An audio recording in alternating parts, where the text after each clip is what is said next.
Luminara was a jewel. It floated high above the forgotten world below. Islands of earth and crystal drifted in an endless azure sky. Waterfalls cascaded from one island to another, catching the sunlight. These shimmering curtains of water fed the vibrant flora. Strange glowing plants pulsed with soft light, illuminating winding paths. Aiko Hoshizora knew every twist and turn of her home island. She lived a simple life here. It was a peaceful existence, wrapped in the sky's embrace. This was the only home she had ever truly known. Aiko, 16 years of age, lived with her adoptive grandmother, Ilara. Ilara was kind, her face a map of gentle wrinkles and warm smiles. Their days were filled with simple routines. They tended their garden of sun-petal flowers and moonglow fruit. They gathered fresh dew from the giant sky lilies at dawn. Aiko would often listen to Ilara's stories. Tales of ancient heroes and celestial wonders filled her imagination. These stories were woven into the fabric of their quiet life. Their small cottage, perched near the island's edge, was always filled with warmth. Aiko's laughter often echoed through the crystal groves. She was carefree, her spirit as light as the sky puff seeds. These seeds drifted on the gentle breezes that swept across Luminara. She loved chasing them, her dark hair flying behind her. Sometimes she would help Old Man Hemlock guide his flock of cloud sheep. They were fluffy creatures that grazed on condensed mist. Her heart was full of joy, untroubled by the world's complexities. She found wonder in the smallest things. The glint of sun on a dewdrop, the song of a sky finch. Life on Luminara was predictable, in the best way possible. Each sunrise painted the sky in hues of orange and violet. Each sunset brought a canopy of shimmering stars, closer than any ground dweller could imagine. The islands hummed with a gentle energy. Aiko felt it in her bones, a soothing thrum that spoke of peace. She believed this tranquility would last forever. She could not imagine any other way of life. The sky was their protector. The clouds were their softest blankets. Nothing could shatter this perfect peace. Or so she thought. The day began like any other. Sunlight streamed through the open window. Aiko was helping Ilara bake lumina bread, its sweet scent filling the air. Suddenly, a shadow fell. It was not the shadow of a passing cloud. This shadow was cold, sharp, and unnatural. Aiko looked up. Dark ships like shards of obsidian pierced the clear sky. They bore no markings she recognized. They moved with silent, predatory grace. A chilling dread began to creep into Aiko's heart, freezing the morning's warmth. This was something new. This was something terrifying.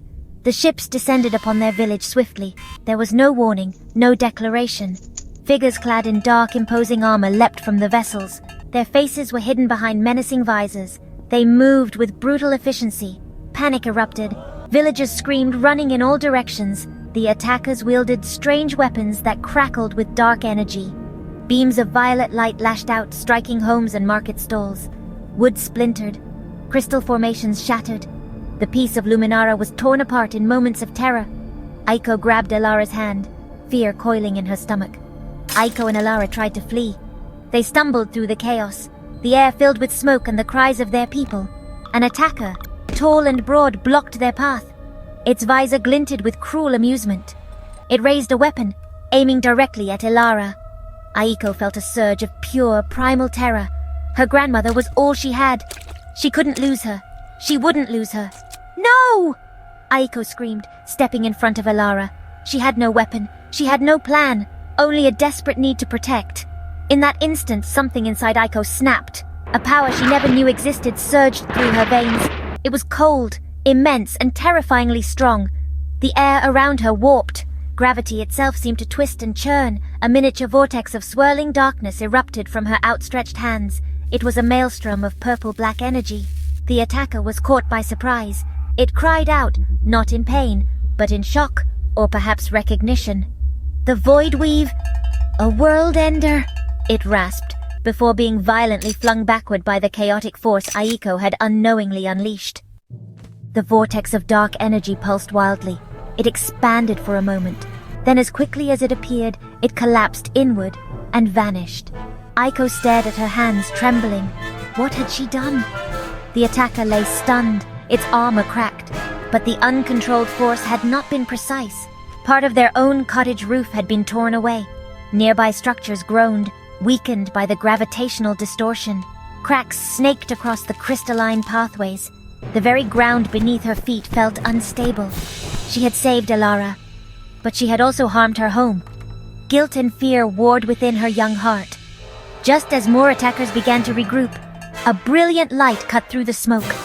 A figure descended from the sky, wreathed in golden fire. He moved with incredible speed and grace. He was not from Luminara. His attire was different, more intricate, adorned with symbols that shimmered like distant stars. He landed softly between Aiko and the remaining Covenant soldiers. He held no obvious weapon, yet an aura of immense power radiated from him.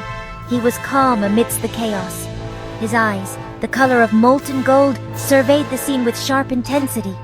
He was a beacon in the encroaching darkness. "Enough of this," the newcomer stated, his voice clear and commanding. His hands ignited. Flames, brighter than the sun, erupted around his fists.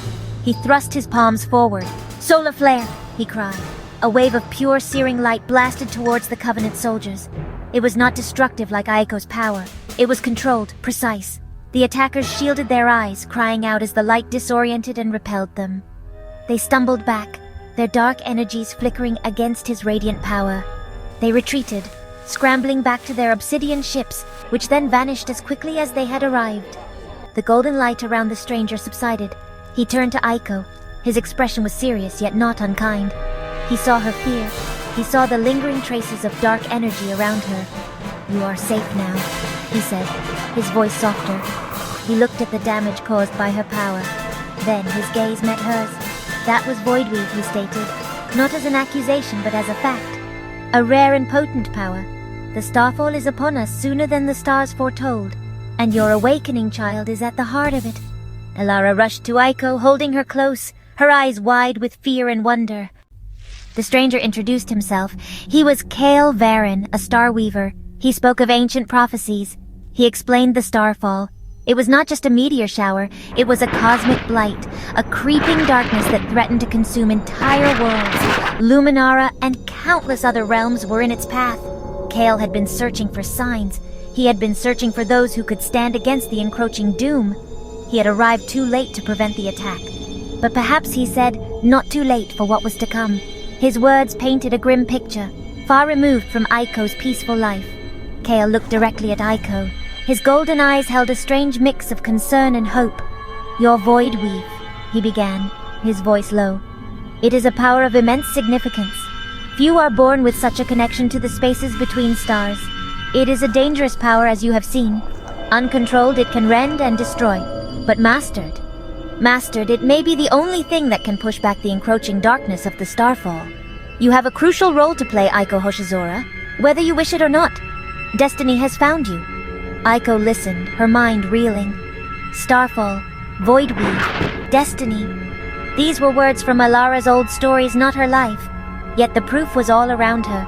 The smoking ruins of her village, the terrified faces of her people, the memory of that terrifying power erupting from within her.